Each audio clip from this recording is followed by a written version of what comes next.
Welcome back to Sampstra Games, the place to find new strategy games. And today I have for you top 10 upcoming strategy games. I've played a demo for each one of them and I'm extremely excited to show them off to you. So let's start this off with number 10. Untamed Tactics is a sort of traditional turn-based tactical game, so you will have the effects of different positioning of your characters. Each character has their own set of abilities. You might be able to do like hiding or doing some flanking and etc. What is interesting about this game is that it is quite customizable. You have these kind of gems that you can apply to your different abilities and you can add extra effect, and you can almost put any gem on anything, so you can almost create like your own set of abilities, which is quite interesting. And the game has a very cool ability called Parley, which is basically trash talking your enemy. I know it's strange, but it's amazing. And it allows you to give a different debuff to an enemy or even deal damage. It's actually quite powerful, and each enemy has their own personality, and if you hit your thing right with their personality, you can get stronger effect. Enough talking about combat. The game is also quite beautiful and it has a really interesting story, so I'm very excited to see how it's gonna look when it's done. Car Manufacture. This is the only tycoon game on our list, but it definitely deserves to be here. So this is a game where you're going to be building your very own cars, as the name suggests. I know, big surprise. And what I love about this game is just the absolute attention to detail and the animations and graphic of this game. So you're going to be able to see how all of your characters move and carry each part of the car. So for example, how they carry wheel or the engines or etc. You're going to start what we now call classic cars, and then you're going to sort of grow into hopefully more modern times. The game of course also has extensive research. So you're going to be trying to learn a new type of cars to build, and obviously there's marketing. You're going to be trying to competing against different companies and try to be the best one and the most popular ones. And it's very well detailed and it's very beautiful. Honestly, just my favorite part of the game is just watching the people carry the different parts of the car to the assembly line, because it's just so good. It's the best.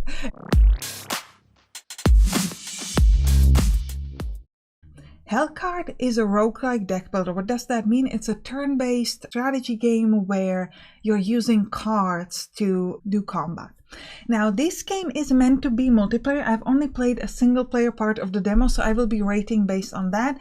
But keep in mind that this is a game that has sort of co-op multiplayer in mind. It's a little bit non-traditional in the form of how deck builder works because of its range mechanism. So essentially when you play the game, you're going to have this circle around your character, and that's representing the range of your character. And if anyone who's inside the circle is within melee range, anyone who's outside is within range, so to speak. And very interesting because the different characters will be moving between the ranges, so you can push them around, and that way you can stop them from attacking you, or you can make them move back and forth and etc. And it's a really fun game.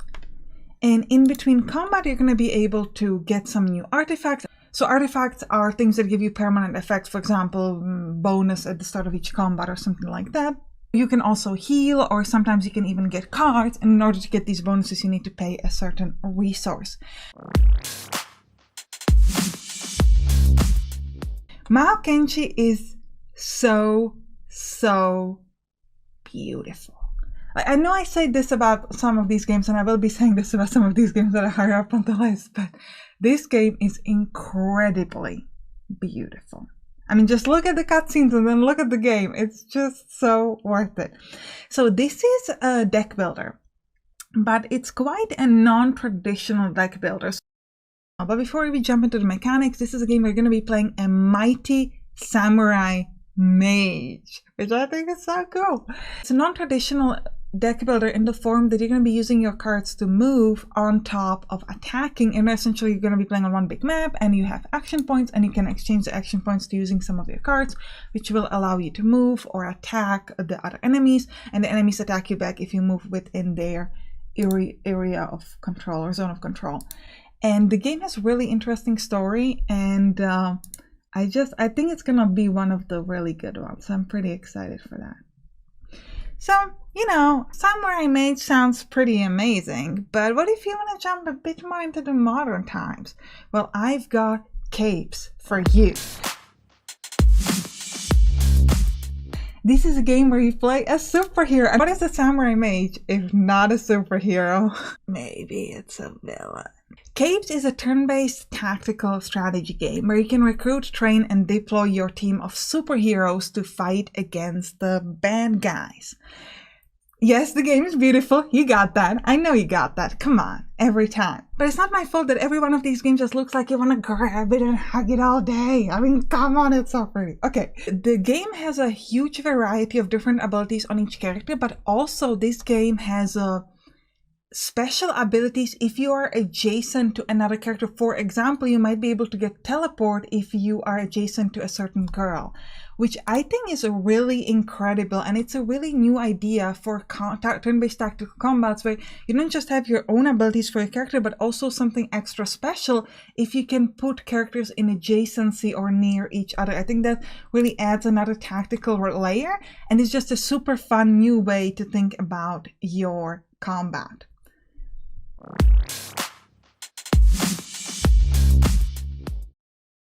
Aquatico is a city builder where you build a city underwater.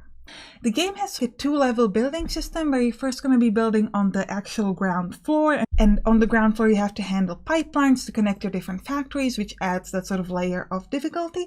And then you're going to be building domes in which your people live. Inside these domes you will be then building houses and restaurants and other things so that your people can be happy. On top of your regular people, you'll also be building and using drones that are going to be helping move things around and handle the resources. Yeah. The game is also very pretty. I know, you know, we all know it. The game has a huge amount of different resources, and it's really going to be one of these city builders that I think that you can pour hours and hours into, because there's just so much to do. There's always this new resource that you can do to make people happier, or this new research that you can do. It's gonna have a lot.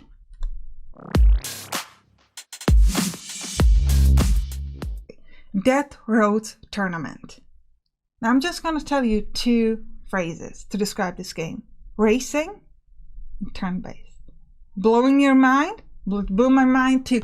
It's my favorite deck builder. It's just incredible.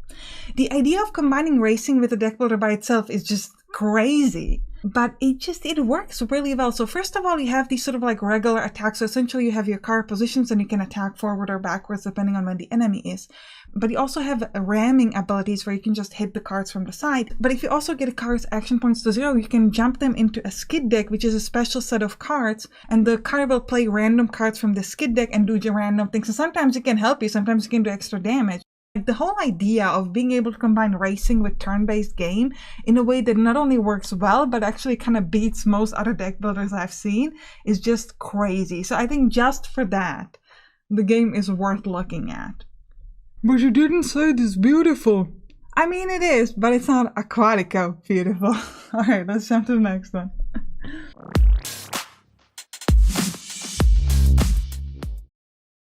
Master of Magic. Master of Magic is a remake of the classic Master of Magic, and it's a turn-based strategy. 4X strategy games are going to start with your own city where you can sort of build and develop it, and then you're going to be sending out your heroes and other units to explore the world, fight enemies, monsters, and create new cities. The game has very interesting spell mechanic. There's essentially 2 different types of spells. You can use spell inside combat, which is like the traditional spells that we are used to, where you just do damage to enemy. But you can also use spells outside of combat to, for example, create brand new units, or even try to starve out an enemy city so that they can support their units and lose them. The combat in this game is quite interesting. First of all, when you start a combat, you will get a prediction and you can let it be played automatically or manually. So if you're not a big fan of combat, you don't have to do them all yourself. Combat, the way it plays is you're kind of moving around the units, you're doing basic or ranged attack, and then some of your characters might be able to use spells. The exact mechanics on exactly how much damage you do and how does that work in this game is quite complicated. I don't have time to explain here in the top 10, but if you want to know more, you can just watch my Let's Play of this game.